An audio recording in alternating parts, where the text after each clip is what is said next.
Night falls over Long Island. The coastal roads gradually become deserted. Beyond the rows of trees lies the Atlantic Ocean. The wind moves through the low brush. And along Ocean Parkway, a road that runs through the coastal area of southern Long Island, darkness seems to swallow almost everything. This is not the kind of place people imagine when they think of a serial murder case. There are no dark alleys of a major city, no abandoned buildings, no constant sound of police sirens. Only the ocean, the sand, the brush, and a road stretching through the silence.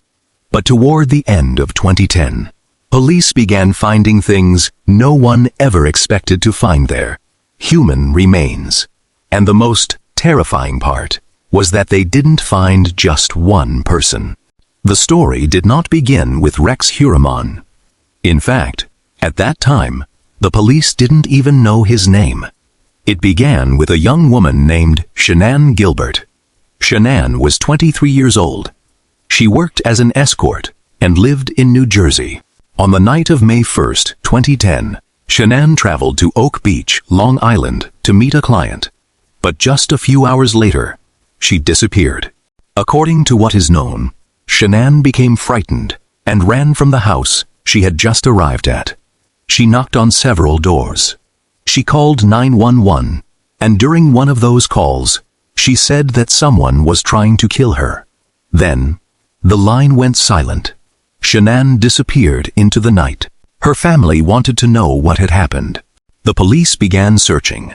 But at the time, everyone still thought this might simply be a missing person case.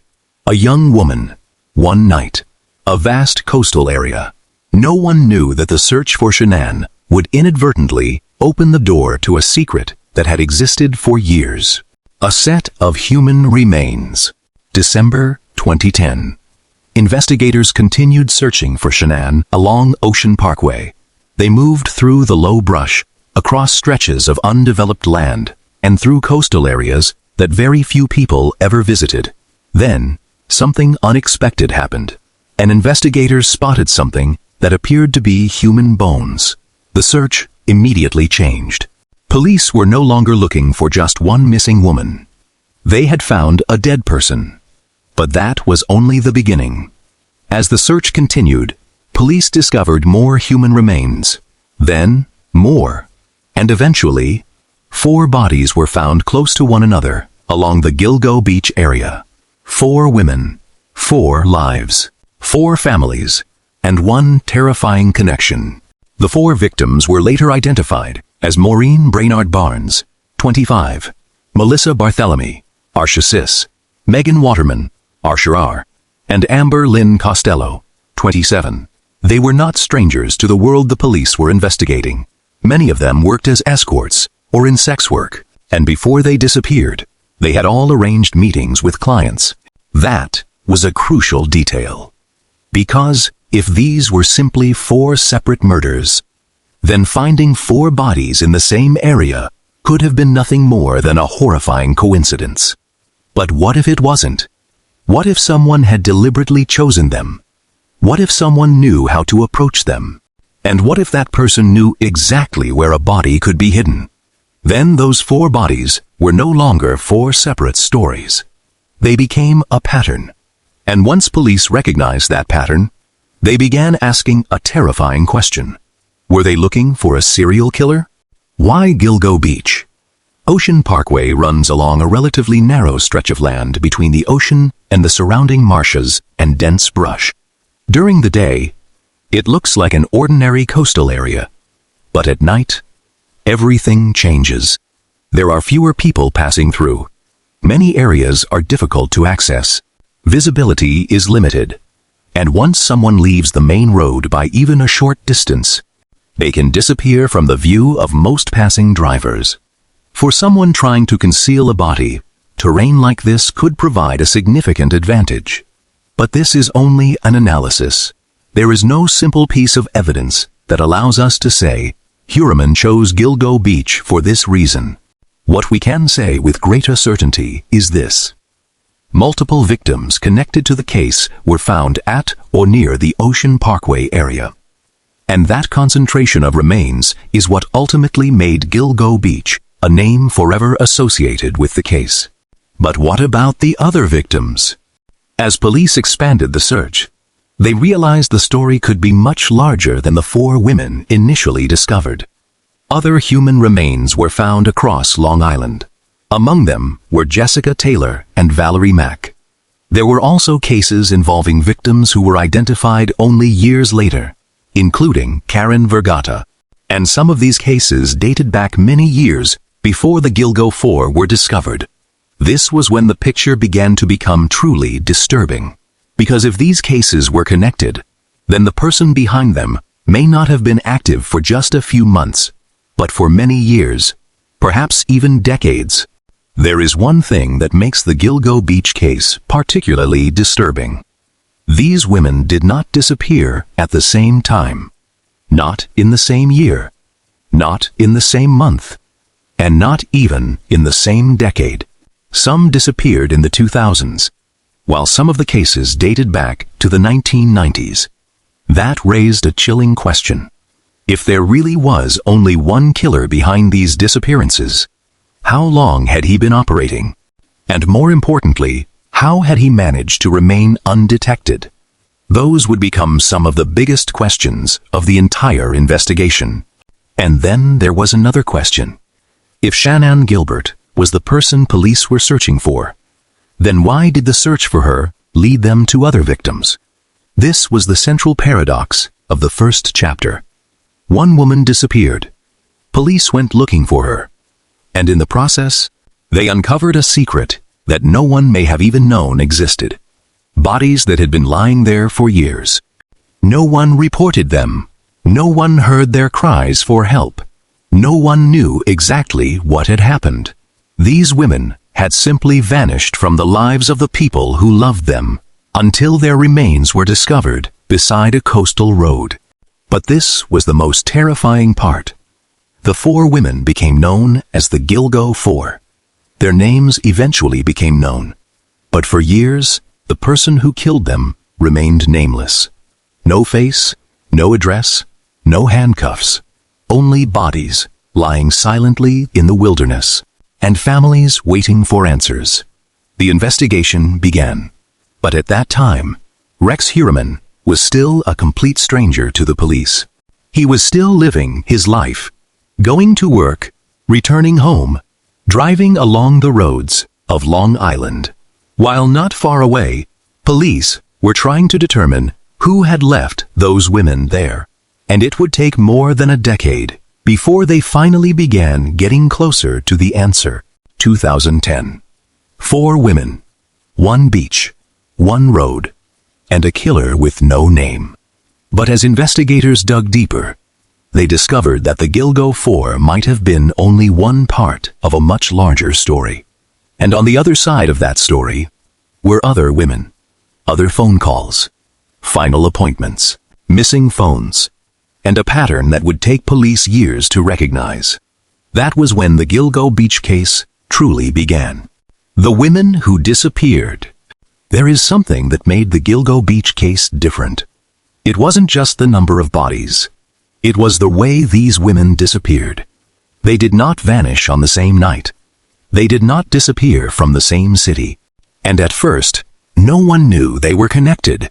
Each woman had a family, a life, people who knew and cared about her, and plans for the following day. But then, a phone call came. A meeting was arranged. A car arrived to pick them up. And after that, no one ever saw them again. Maureen Brainard Barnes.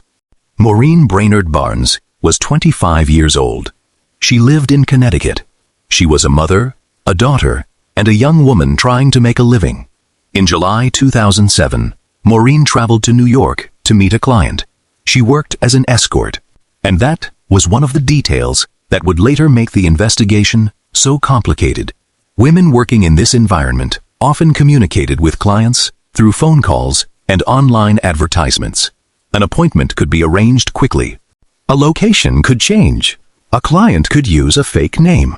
And if something went wrong, it could be extremely difficult to determine who had actually been the last person with the victim. Maureen disappeared. Her family waited. Days became weeks. Weeks became months.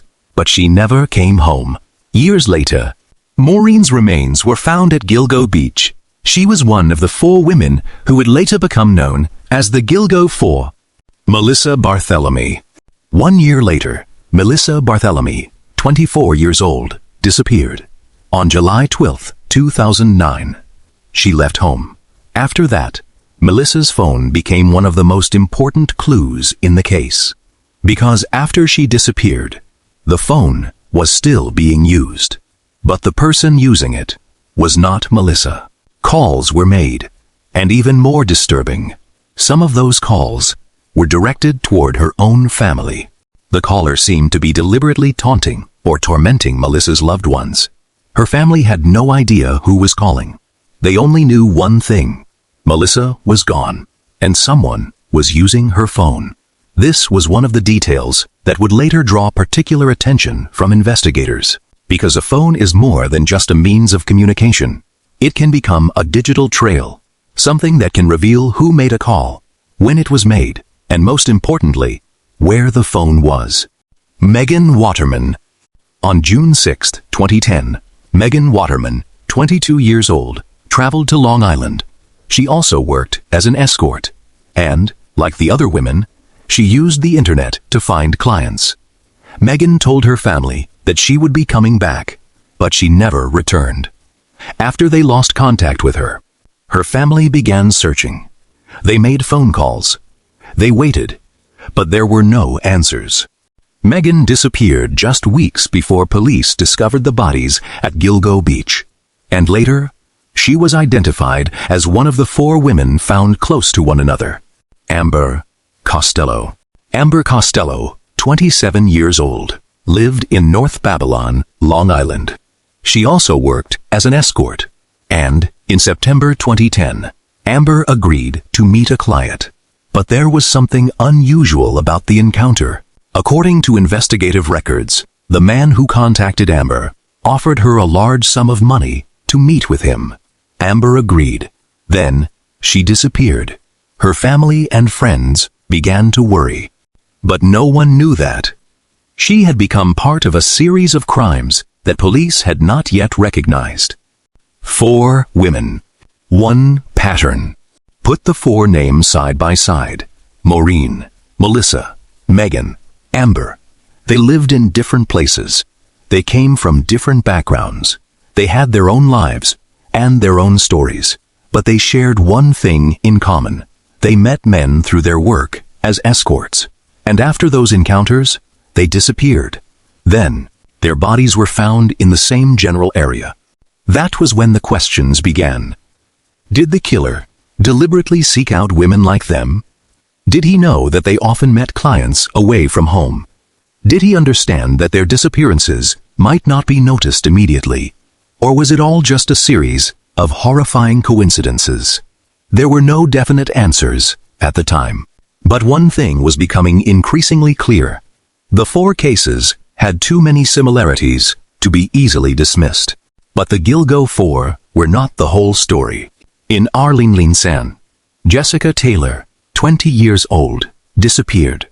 She also worked as an escort. Part of Jessica's remains was found in Manorville, Long Island. Years later, investigators discovered additional remains connected to her, and this created a new problem. Jessica was not found only at Gilgo Beach. Parts of her remains were discovered at different locations. That led investigators to consider the possibility that the killer may have moved the body. If that was true, then finding the killer was no longer simply a matter of identifying someone familiar with Gilgo Beach. The killer may have known the entire Long Island area extremely well. Valerie Mack. Valerie Mack disappeared in 2000.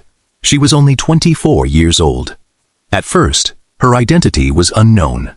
Partial remains were found in Manorville. Years later, investigators determined that the remains belonged to Valerie. This revealed another major problem in the case: time. When a victim remains unidentified, police have no name to investigate, no family to interview, No personal history to trace. No friends to ask. Who was the last person she was seen with? The victim becomes an unidentified set of remains, and the killer gains more time. Karen Vergata. One of the most haunting stories was that of Karen Vergata. Karen disappeared in 1996. She was only 34 years old, but her identity was not confirmed until many years later. In Arlene-Arsène, investigators announced that remains found at Gilgo Beach belonged to Karen. That meant a disappearance spanning nearly 3 decades finally had a name. A family finally learned what had happened to their loved one. But at the same time, it revealed something deeply disturbing. These cases had existed for far longer than anyone realized when the Gilgo 4 were discovered. Shannon Gilbert, the woman who didn't fit the pattern. And then we come back to Shannon Gilbert. This is one of the most complicated parts of the case. Shannon was the woman police were searching for when the first remains were discovered. But her case had several differences. Shannon was not found in the same way as the Gilgo 4. She disappeared after a night of panic in Oak Beach. She called 911. She ran from a house, and after that, no one knew exactly what had happened. Shannon's remains were eventually found in 2011. But the question of whether her death was directly connected to the series of murders at Gilgo Beach became one of the longest-running debates in the case. This is where we have to be extremely careful. Not every victim found in the area has been proven to have been murdered by Rex Heuermann. And not every case has been definitively linked to the same killer. One killer, or multiple killers? This was the most important question of this chapter. If we look at a map of Long Island, we see multiple locations.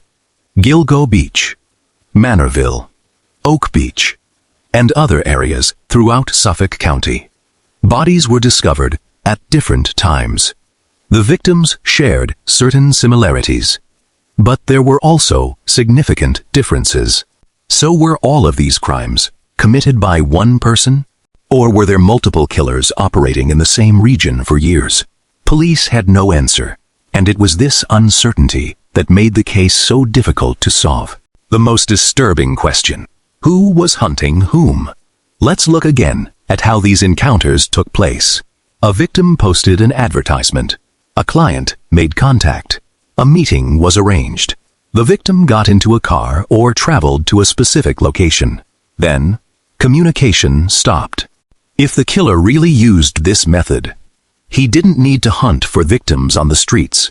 He simply had to wait for them to come to him. That would have been a terrifying advantage, and it could help explain how a killer might have operated for years without being easily detected. But this remains an analysis. It is not evidence that every victim was killed in the same way. The families behind the names. This is something that can easily be forgotten when telling a story like Gilgo Beach. We often remember the Gilgo 4, but they were not simply 4 names on a list. Maureen had a family. Melissa had a mother. Megan had loved ones. Amber had people who waited for her to come home. Jessica, Valerie, Karen, Shannon, each of them had a life before they became part of an investigation. And for years, their families had to live with one simple question: what happened to her? A picture begins to emerge. By this point, police had multiple victims, multiple locations, meetings with clients, phones, communication records, and bodies left behind in remote areas. But they were still missing the most important thing: the killer's name. There was no confirmed suspect, no confession, no evidence strong enough to close the case. And then, time began to pass. 1 year, 2 years, 5 years, 10 years. Meanwhile, the person who had done all of this could still have been living an ordinary life, going to work, shopping, driving, returning home, perhaps even passing through places where police had once searched for the victims, without anyone knowing who he was. But technology was changing in the early 2010s. Investigative technology was nothing like it is today. But then mobile technology advanced. Location data became more detailed. DNA could be analyzed with greater precision. Databases became increasingly interconnected. And old data, information that once seemed useless, began to take on new value. A call from more than a decade earlier could be revisited. A phone could be traced. A tiny DNA sample could be compared. A vehicle could be identified. And the pieces that had once been scattered across the case slowly began to come together. The final question. In Arlene, police had the bodies, but they didn't have the killer. 10 years later, they still didn't have a complete answer. But in the shadows of the investigation, a name was slowly beginning to emerge. A man living on Long Island. An architect. A father. A neighbor. A man no one saw as a killer. Rex Heuermann. But at that point, police still couldn't prove that he was the killer. They had only just begun looking at him, and when they looked closer, they discovered that the story of Rex Heuermann didn't begin in 2023. It had started much earlier, with phone calls, burner phones, a vehicle, location data, and eventually DNA, a chain of evidence that would take more than a decade to complete. And when the final piece finally fell into place, a seemingly ordinary man would become the most notorious name in the entire case. Rex Heuermann. Sure, send years without answers. After the first bodies were discovered at Gilgo Beach, one question began to haunt investigators. Who had put them there? They had a road. They had human remains. They had women who had disappeared. They had phone calls. They had families waiting for answers. But what they didn't have was a name. No suspect. No confession. And most importantly, no definitive way to know whether all of these cases had been committed by the same person. For years that followed, the answer seemed to be right in front of them, but they still couldn't see it. A case too large for a simple answer. As the search at Gilgo Beach expanded, investigators realized they were no longer dealing with a single missing person case. There were multiple victims, multiple locations, multiple timelines, and some of the cases may have dated back many years. But that also created a problem. The more victims there were, the harder it became to determine how they were connected. One woman disappeared in one place. Another disappeared somewhere else. One body was found at Gilgo Beach, while other remains were discovered in Manorville. Some victims were identified quickly. Others remained unidentified for years. And among all those names, there could have been cases that were completely unrelated. That was why the investigation could not rely on intuition alone. Investigators needed evidence, and evidence takes time. The killer had one advantage: time. It may have been the killer's greatest weapon. A missing person can be reported within hours, but if no one knows where they went, it could take days, weeks, even longer, especially for women working as escorts. A meeting with a client might not be known to their families. A location might never be recorded. A phone could disappear, and if the woman never came home, her family might only know that she was gone. Meanwhile, the killer could have left the scene long before anyone realized something was wrong. That was a terrifying advantage. But there was one thing a modern-day killer could never completely escape: the phone. Every call generated data. Every message could leave a trace. A device could connect to nearby cell towers, and some of that data could survive long after the user had disappeared. In the Gilgo Beach case, the phones belonging to some of the victims became important clues, especially in the case of Melissa Barthelemy. After Melissa disappeared, her phone continued to be used. Someone was calling her family members. Those calls did not provide answers, but they left behind something else: data. And years later, that data would become incredibly important. The cause, nitrogen monoxide 1, could understand. Imagine you are a family member of a missing young woman. Her phone is still out there. Then, one day, it rings. You hope it's her, but it isn't. A stranger is calling. Someone who knows things that can only cause the family more pain. Then the call ends. You don't know who the person is. You don't know where he is. You don't know what he wants. And you don't know whether he has anything to do with her death.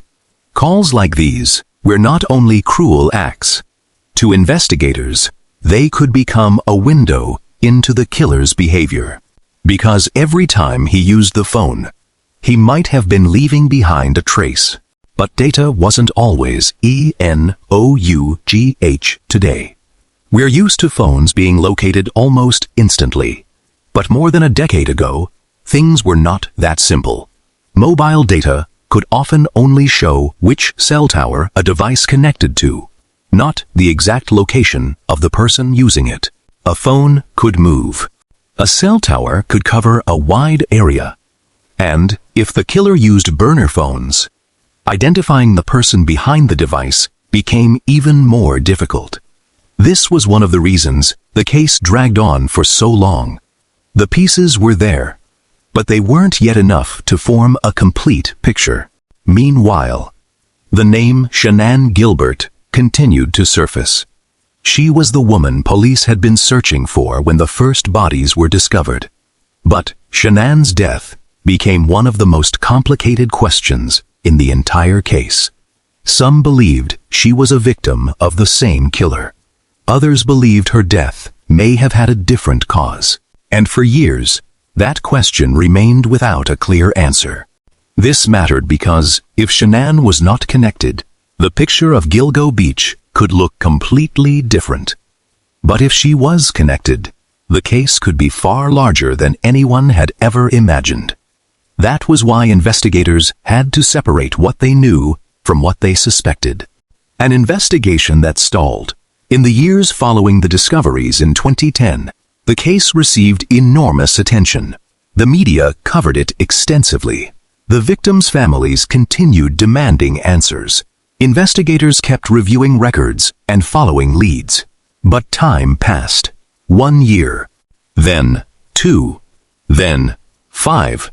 And the killer still had not been caught. This was the period that turned the Gilgo Beach case into a classic cold case. Not because police stopped investigating, but because the evidence was not yet strong enough to point to one specific person. The disturbing question: was the killer really perfect? In many stories about serial killers, people imagine an incredibly intelligent offender, a mastermind capable of staying one step ahead of the police. But is that really what happened at Gilgo Beach? Not necessarily. There may be a more disturbing explanation. The killer may not have needed to be perfect. He may simply have taken advantage of the gaps that existed at the time. A victim disappeared. No one knew where she had gone.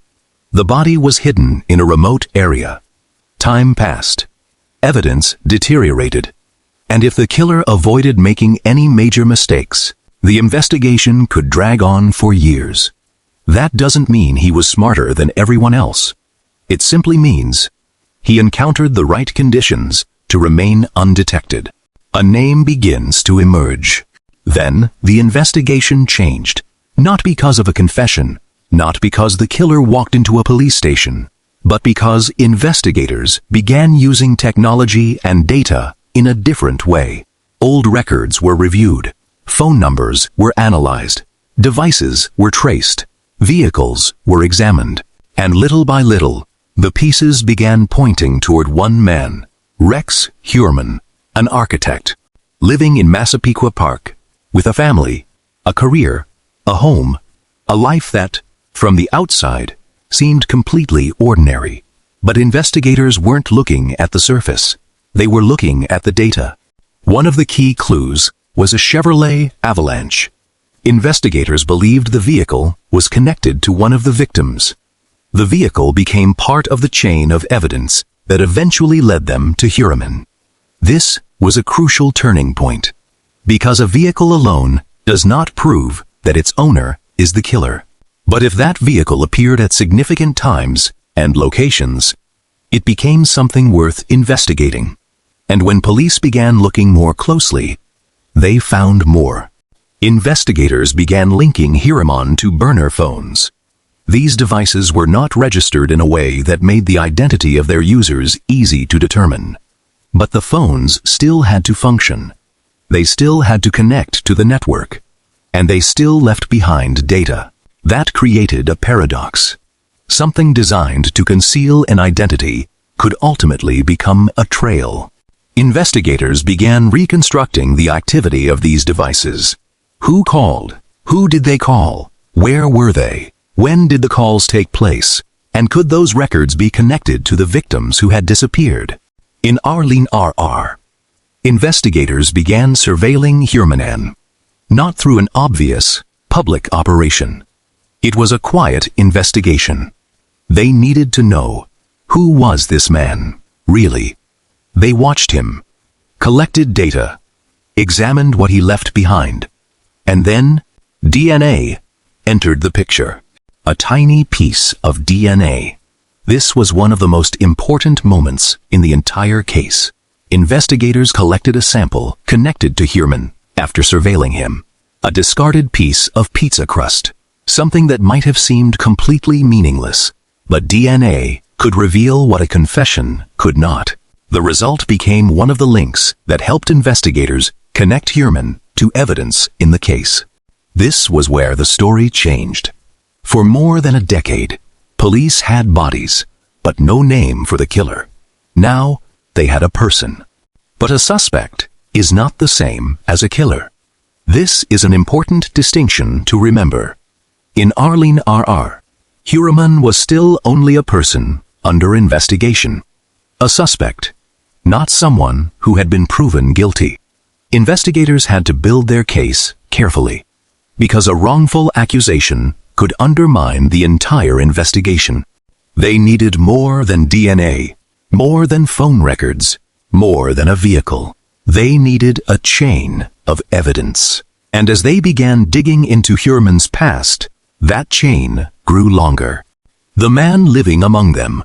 This may have been the most disturbing part. Hiraman wasn't living in an abandoned house. He wasn't hiding in the woods. He wasn't a drifter. He lived on Long Island. He had neighbors. He had a job. He had a family.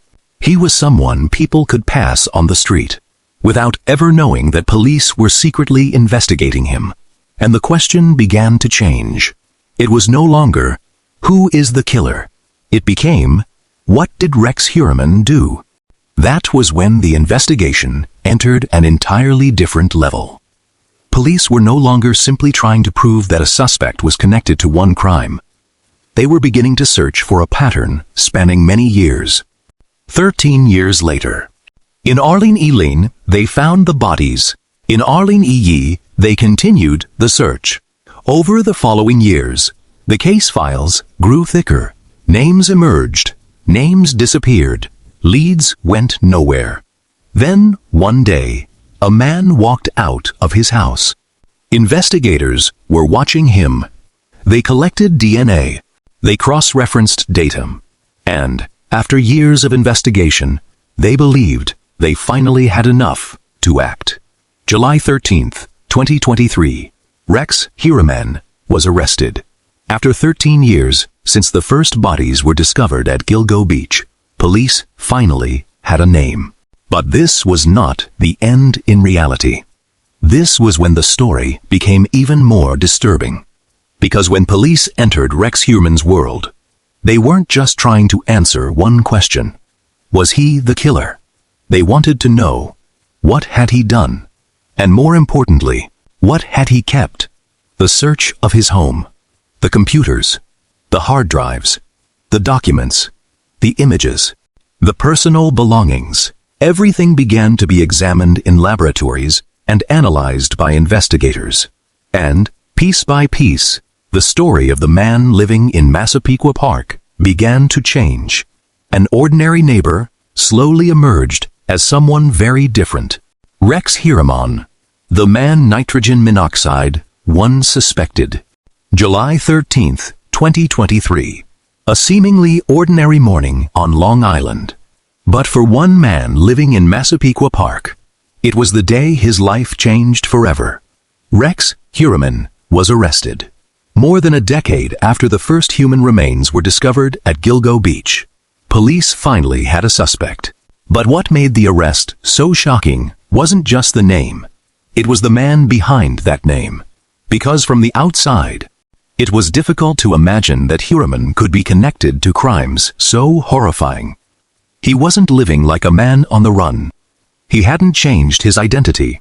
He wasn't living in isolation. He had a job, a family, a home, and a life that many people might have described as ordinary. But police were no longer looking at the surface. They were looking at what lay beneath it. Who was Rex Hieroman? Rex Hieroman was an architect. He ran his own business and lived in Massapequa Park, Long Island. For years, Hieroman existed as an ordinary man within the community.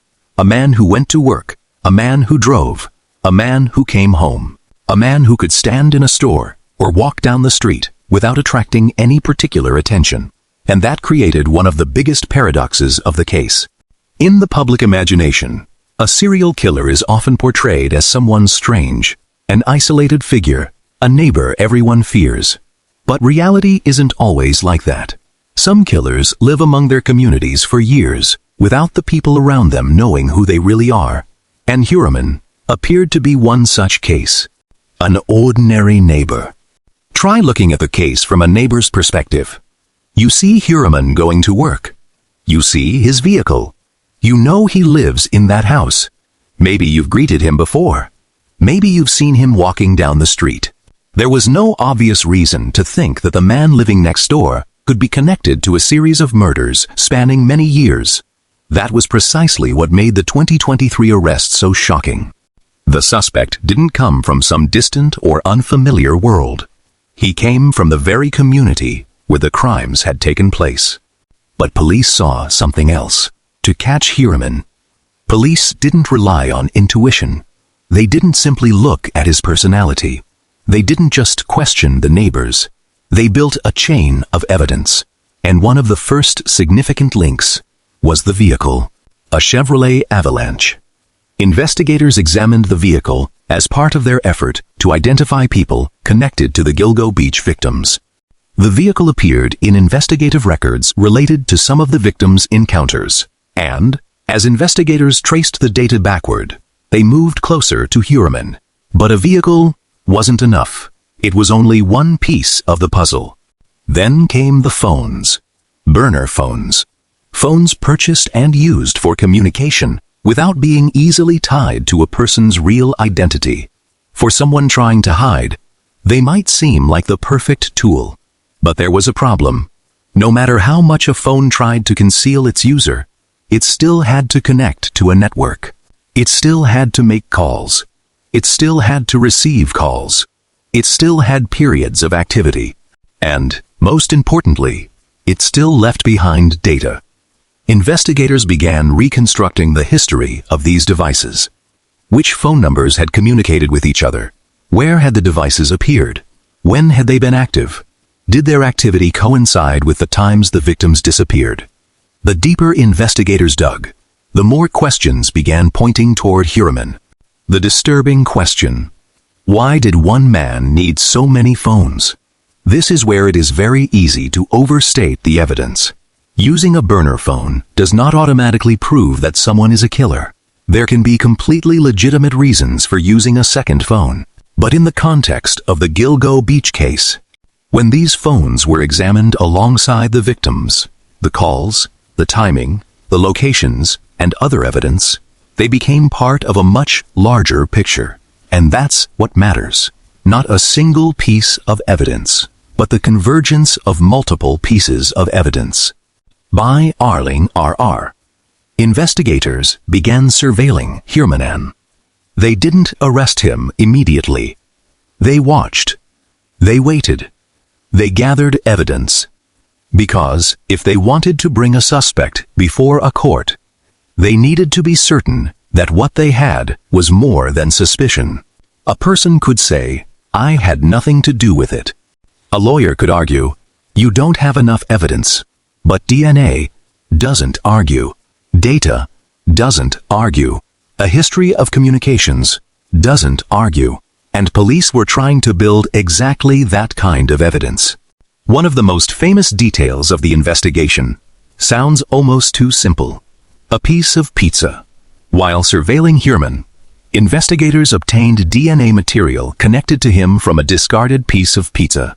The analysis became an important link in comparing his DNA with evidence connected to the case. Stop and think about that for a moment. A case that had lasted for more than a decade. Hundreds of hours of investigation. Thousands of pages of records, searches, interviews, phone data, and in the end, something so ordinary that no one would think twice about it. Leftover food. That's the paradox of forensic investigation. Sometimes, the thing that breaks open the biggest secret is the smallest piece of evidence. DNA didn't come from a confession. Herman had not confessed at that point. Investigators had to establish the connection through forensic science. According to prosecutors, hair samples found on or near some of the victims were analyzed and showed links to Herman or individuals biologically related to him. These analyses were used as part of the chain of evidence against him. This was important because in a case that had remained unsolved for years, DNA could become the bridge connecting victim gives crime scene, gives suspect. But there was something else. Investigators weren't looking at DNA alone. They examined computers, phones, accounts, search histories, stored documents, and the things found inside Herman's home. Because a serial killer can lie, he can deny everything. He can say, "I never met her." But if his computer contains information connected to a victim, if his phone is linked to a victim, if DNA connects him to the evidence, then the story begins to change. The house in Massapequa Park. After Herman was arrested, police searched his home. It was one of the most important moments of the investigation, because a house can reveal a great deal about the person living inside it. Bedrooms, computers, hard drives, documents, personal belongings, all of them could potentially become evidence, and investigators began discovering things that made the case even more disturbing. The HK planning document. One of the most closely watched details was a document investigators referred to as the HK planning document. According to prosecutors, the document was found on a computer associated with Herman. It contained notes that investigators believed were related to selecting locations, controlling victims, and disposing of bodies. This became one of the pieces of evidence prosecutors cited in arguing that Herman's actions were deliberate and planned. But here, an important distinction must be made. This reflects the way prosecutors and investigators interpreted the document. It should not be presented as an independently established fact if it has not been fully tested in court, especially because Herman ultimately pleaded guilty. What made the document so significant? Not simply because it existed, but because of what it appeared to reveal about a way of thinking. If investigators' interpretation was accurate, the person who wrote the document wasn't simply thinking, "I want to kill someone." They were thinking about location, timing, how to control the situation, how to avoid detection. If it truly reflected the killer's planning, it could help explain, in part, how the crimes may have continued for years. The killer didn't necessarily have to be smarter than the police. He simply had to prepare carefully enough to avoid leaving behind an obvious piece of evidence right away. Investigators also seized a significant amount of electronic data. According to the case records, some of the material contained information related to the victims and the Gilgo 4. This was one of the details that led investigators to ask, why would someone with no connection to these women have so much information about them? Once again, it's important to distinguish between "this is suspicious" and "this proves a crime." A single document can have multiple possible explanations. But when it is considered alongside DNA, phone records, the vehicle, digital data, and communication history, its significance changes. The two sides of the picture. This was when Rex Heuermann became a particularly striking figure in the story. On one side was Rex Heuermann, the architect, a man with a career, a family, a home, a public life. On the other side was what investigators were uncovering: the phones, the data, the DNA evidence, the documents, and the connections to the victims. The two images seemed impossible to reconcile within the same person, and yet they existed within the same case file. And then police began building the case. On July 13, 2023, Rex Heuermann was arrested on Long Island. Initially, he was charged in connection with the killings of Melissa Barthelemy, Megan Waterman, and Amber Costello. Later, the charges were expanded. But one important detail remained. Heuermann did not immediately plead guilty. The legal battle began, and in the years that followed, investigators continued searching for evidence. Another question emerged. If Heuermann was connected to the first three victims, then who else? Maureen Brainerd Barnes? Jessica Taylor? Valerie Mack? Karen Vergata? And what about the other victims whose remains were discovered across Long Island? This was when the investigation entered a new phase.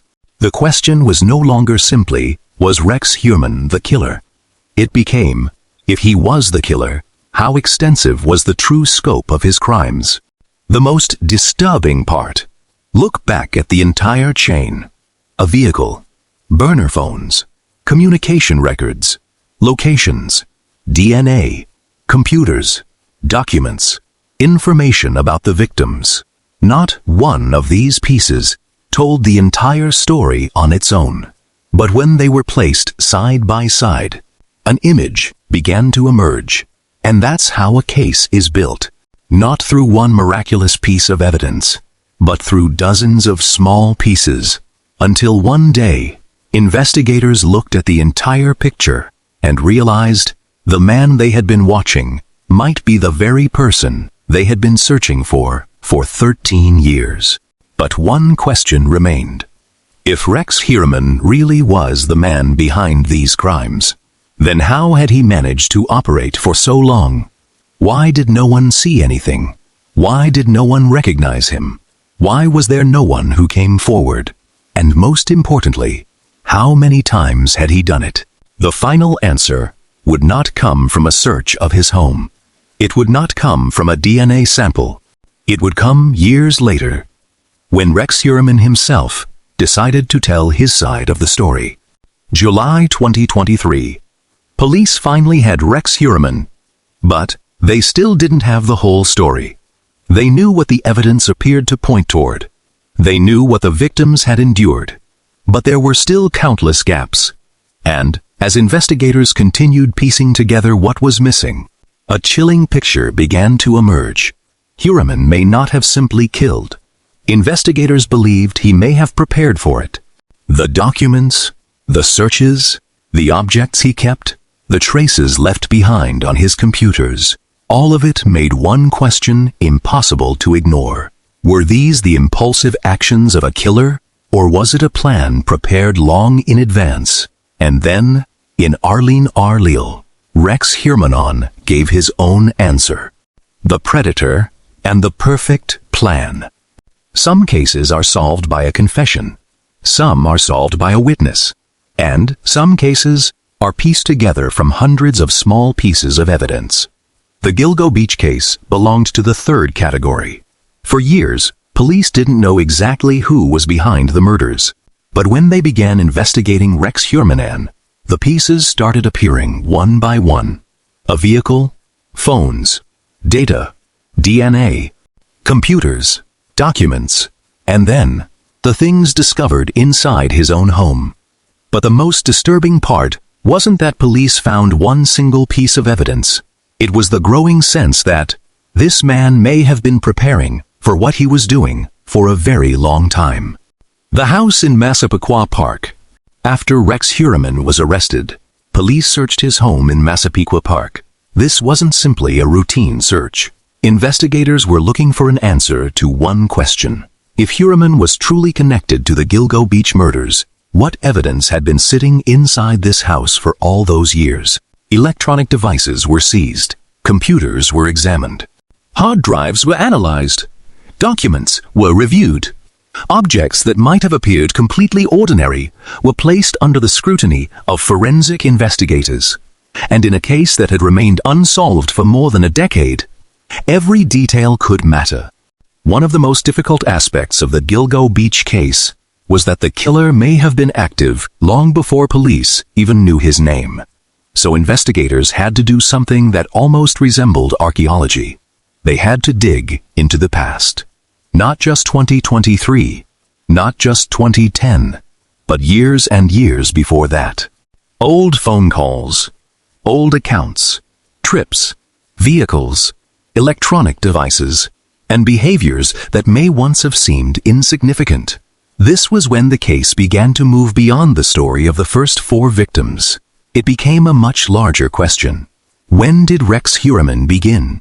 One of the most closely examined details in the investigation was what became known as the HK planning document. According to prosecutors, the document was found on Heuermann's computer. Investigators believed it contained notes related to planning and carrying out murders. If the prosecution's interpretation is accurate, then this was not simply a person acting entirely on impulse. It suggested a calculated way of thinking. Locations, timing, approach, control, and the disposal of bodies. But it is important to be absolutely clear. This is how prosecutors and investigators interpreted the document. Its individual details should not be presented as independently established facts. What matters is that the document was considered alongside the other evidence, and when viewed within that larger context, its significance became far more striking. Did the killer plan his crimes?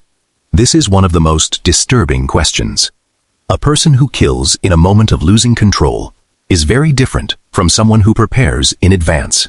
If Heuermann truly planned what he did, it could help explain how the crimes may have continued for years without quickly leading investigators to him.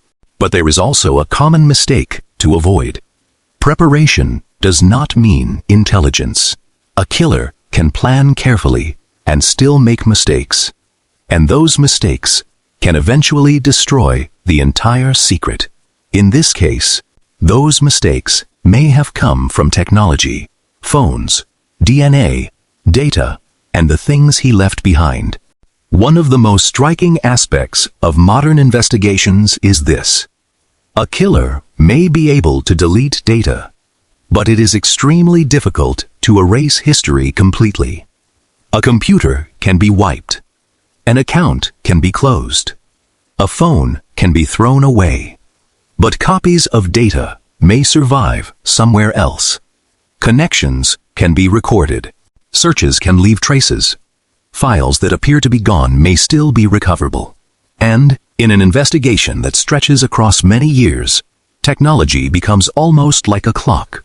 The more time passes, the more powerful the ability to look back into the past can become. What Heuermann searched for. Investigators discovered search data and documents related to the case. Some of the material was viewed by prosecutors as evidence that Heuermann had a particular interest in the murders.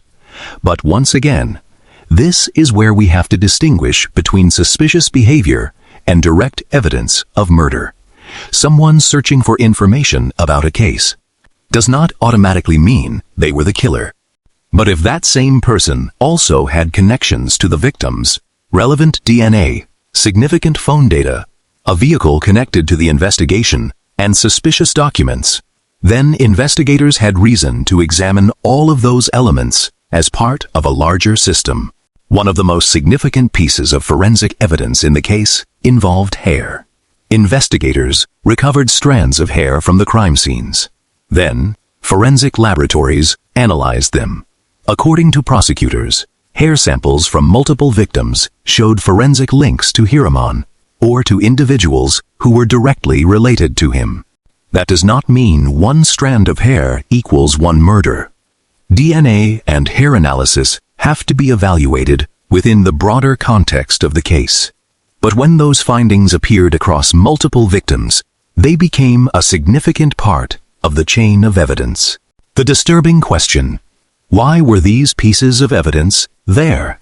This was the question investigators had to ask.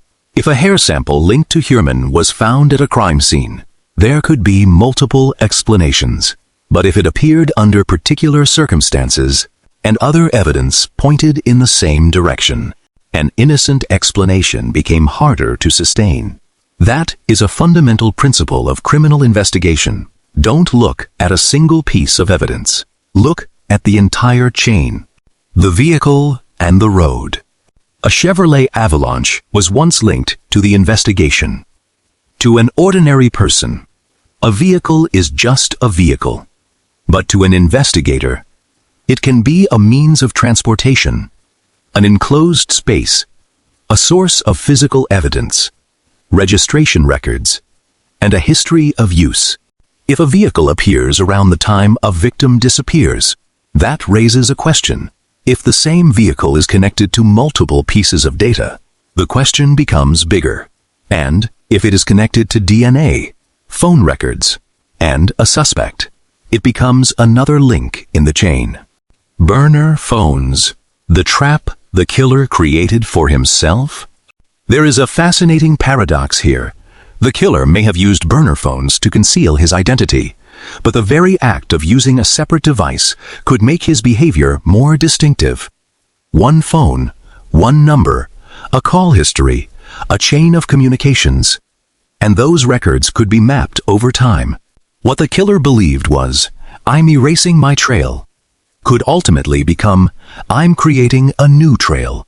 By this point, the story was no longer just about Rex Hiraman, because every piece of evidence ultimately led back to a name: Maureen, Melissa, Megan, Amber, Jessica, Valerie, Karen, and the other victims, whose stories have not yet been fully resolved. The investigation may have been about DNA, phones, computers, data, but behind all of it were human beings. And that's why identifying the perpetrator with certainty mattered so much. Because a wrong conclusion could force a family to wait for answers for many more years. Hiraman still did not plead guilty. In the early stages of the case, Hiraman denied the charges. The investigation continued. Prosecutors continued building their case. Investigators continued searching for victims who might be connected. And each time, new evidence emerged. The picture changed. A case that initially appeared to involve 3 victims gradually expanded. Then came more names, more charges, and one question remained. Just how many victims were there? From 3 victims to 8. According to the subsequent legal developments, the charges against Hiraman expanded. New names entered the case: Maureen Brainerd Barnes, Jessica Taylor, Valerie Mack, Karen Vergata, by Arlene Arlou. The picture presented by prosecutors had become far larger than it was in 2023. Hiraman ultimately admitted to killing 8 women, 8 names, 8 lives, 8 families, and 1 man at the center of it all. The confession. April 8, 2026. After years of denying the allegations, Rex Hiraman pleaded guilty. He admitted to killing Maureen Brainerd Barnes, Melissa Barthélemy, Megan Waterman, Amber Costello, Jessica Taylor, Valerie Mack, Sandra Costilla, and Karen Vergata. He admitted to a total of 8 murders. It was the moment the victims' families had been waiting for years. No more was it him? No more did police arrest the wrong man? At least for the 8 murders to which Hiraman pleaded guilty. The question of criminal responsibility finally had an answer. But the confession didn't answer everything, and this is important. A confession to 8 murders does not automatically explain every set of remains ever discovered on Long Island. Not every victim has been determined to have been killed by Huraman. Not every case has been solved, and not every mystery surrounding Gilgo Beach has disappeared. That's why the investigation still leaves unanswered questions. Was the perfect plan really perfect? No, because in the end, it failed. A phone left behind data. A vehicle created a trail. DNA remained. Computers preserved information. Actions that seemed buried in the past were eventually uncovered. And, after 7 years, police found the man they believed was behind a significant part of the case. If Huraman truly believed he had created a perfect plan, then that plan had one fatal flaw. People. People always leave traces. But the biggest question still remains: 8 women. That is the number Huraman pleaded guilty to killing. But Gilgo Beach has revealed more than that. Other remains, other identities, other families, other disappearances, and people who still don't have answers. So, are 8 the final number? Or is it simply the number that investigators have been able to establish in court? Those are 2 completely different questions. The final day. June 17, 2026. Rex Huraman was sentenced to multiple consecutive life sentences without the possibility of parole. 13 years after the first remains were discovered, one part of the case had finally reached its conclusion. But Gilgo Beach was never a story with a simple ending. Because when one suspect is arrested, another question emerges. What about the people whose stories remain unanswered? A man was arrested. A confession was made. A sentence was handed down. But along the brush and wetlands beside Ocean Parkway, questions still remain. Names without answers. Victims whose stories have not been fully resolved. And families still waiting to know how their loved ones died. Because sometimes catching the killer does not mean the story is over. It only means part of the truth has finally been told. And in the final chapter, we will return to where it all began. Gilgo Beach, the remains, the women, the families, and the final question: how many people did Rex Huraman really kill? A confession did not close the case. April 8, 2026. A man stood before the court. For years, he had denied the allegations against him. But on that day, Rex Huraman said something the victims' families had waited a very long time to hear. He pleaded guilty, not to 1 murder, not to 2, but to 8 murders, 8 women, 8 families, 8 lives cut short. But that confession did not make every mystery surrounding Gilgo Beach disappear. It answered only one part of the story. 8 names. The names were read aloud. Maureen Brainard Barnes, Melissa Barthélemy, Megan Waterman, Amber Costello, Jessica Taylor, Valerie Mack, Sandra Costilla, and Karen Vergata. 8 women. Some disappeared in the 1990s, others in the 2000s. Some were found relatively quickly. Others waited decades before their identities were confirmed. But, in the end, those 8 names were placed alongside the same man, Rex Huraman. The families who waited. To the public, this was a famous case. A serial killer. A sure-sign year investigation. A name appearing across countless news reports. But for the victims' families, it was never just a story. It was their lives. The unanswered phone calls. The birthdays without a loved one. The empty chair at the dinner table. The years spent living with one question: where did she go? And sometimes, the more painful question was, who did this to her? Can a confession bring healing? Not completely, because a confession cannot bring the dead back. It cannot give a mother back her lost years. It cannot bring a daughter home. It cannot erase the years a family spent waiting. But it can do one thing. It can end the uncertainty. For years, families had to live with theories, questions, rumors, and arguments. But when Herman finally pleaded guilty, part of that uncertainty finally disappeared.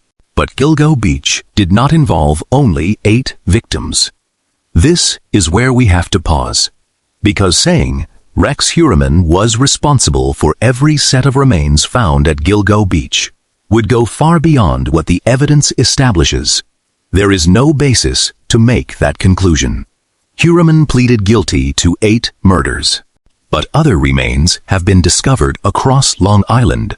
Some victims remain unidentified. Some cases still have no definitive determination of who was responsible. And that is precisely why the Gilgo Beach case is not completely closed. And then we have to return to the name that began it all, Shanann Gilbert, a young woman who disappeared in May 2010. She called 911. She ran from a house. She vanished into the night. And the search for her led police to the discovery of other remains.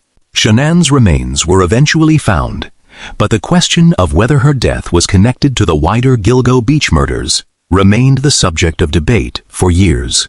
This is one point where the story should not force the audience to choose an answer. Because what matters most is this: we have to separate what has been proven from what remains disputed. Shanann was the person whose disappearance led police to Gilgo Beach, but that does not mean we know exactly who killed her. The victims without names. One of the most heartbreaking aspects of the case is this: some victims once had no name. They were identified only by temporary labels. A set of remains, a location, a year of discovery, a few identifying characteristics, but no name, no family, no story. That is why identifying these victims matters so much. Because when a person is finally identified, they are no longer Jane Doe. They become a person again. A name, a daughter, a mother, a friend, someone who once lived. Karen Vegata. Arshasi years of waiting. Karen Vegata disappeared in 1996, and she had to wait nearly 3 decades before her identity was finally confirmed. That is longer than an entire generation grows up. Imagine her family living through those years, never knowing whether she was alive or dead. No grave, no answers, no date they could point to and say, this is the day she died. Only waiting. Until advances in forensic science finally brought the name Karen Vegata back. It was one of the most important achievements of the investigation. Because before there can be justice, there has to be an identity. The question of how many victims. This may be the question audiences remember the longest. How many people did Rex Heuermann kill? The current legal answer is 8 women whom he pleaded guilty to killing. But if the question is, was he responsible for every case connected to Gilgo Beach? Then the answer is, we cannot say that. And that is the difference between a serious documentary and a story built only for shock value. Was the Gilgo Beach killer really just one person? For many years, the public used the term Long Island serial killer to describe the person or people behind these crimes. But that label created an assumption that there was only one killer. The reality is more complicated. Some cases share similarities. Some may be connected, but not every set of remains discovered has been attributed to Heuermann. This leaves several possibilities. Some cases may involve the same perpetrator. Others may be completely unrelated. Or there may have been multiple predators operating in the same area. Until each case is established by evidence, possibilities should not be turned into facts. And that is what makes Gilgo Beach different. A typical case may seem to end when a suspect is arrested. But Gilgo Beach was never that simple. Because the investigation itself created more questions than answers. When police found one victim, they uncovered another question. When they identified one person, they discovered another disappearance. When they arrested Hiraman, they still had to examine the remains, for which he had not taken responsibility. That is why catching a killer does not necessarily mean understanding an entire series of murders. 13 years to catch one man. Look back at the timeline. 2010. The first remains are discovered. 2011. The investigation expands. The years that follow, old files are reviewed. DNA is analyzed. Data is collected. And victims are identified. 2022. Investigators begin focusing on Rex Hiraman. 2023. Hiraman is arrested. 2026. He pleads guilty and is sentenced. 13 years. 13 years from the moment the first remains were discovered to the moment a man stood before the court and accepted responsibility. The final disturbing question. Perhaps the most frightening question is not, why did it take police 13 years, but how did Rex Hiraman live his life during those 13 years? If the confession and investigative records accurately reflect what happened, then a man accused of committing horrific acts could still return home, go to work, meet other people, go shopping, live within an ordinary community. No one knew, no one suspected, and perhaps that is the most frightening thing about serial killers. They do not always live in the shadows. Sometimes they live right in the light, but in the end, they were discovered. Technology eventually shifted the balance. A phone call, location data, a vehicle, a DNA sample, a computer, a discarded piece of pizza. Things that once seemed completely unrelated became pieces of the same puzzle. And after years of investigation, police were able to place them side by side. That may be the greatest lesson of the Gilgo Beach case. A killer is not always caught because of one major mistake. Sometimes, he is caught because of hundreds of small ones. Ocean Parkway. Now, return to where it all began. Ocean Parkway. A long stretch of road, with the ocean on one side and dense brush on the other. During the day, there is nothing particularly remarkable about it. But when night falls, it returns to the silence it has always known. No dozens of police vehicles, no television cameras, no search teams. Only the wind, the ocean, and the road. But beneath that silence remains the memory of the women who were once found here. They were not just Gilgo victims. Perhaps that is the final thing this story needs us to remember. Maureen was not simply a name in a case file. Melissa was not just a number.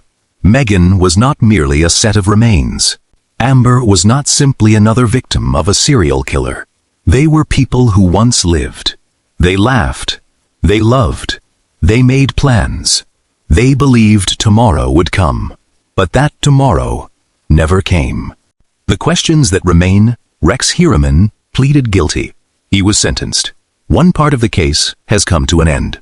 But Gilgo Beach still holds unanswered questions. Who killed the victims? Whose cases remain unresolved? Are there still victims who have not been identified? Are there disappearances that have yet to be connected? And are the 8 women Hiraman admitted to killing truly the full extent of what happened? We don't know. And perhaps some questions will never have answers. Night falls again over Long Island. Cars move along Ocean Parkway, their headlights sweeping across the brush before disappearing into the darkness.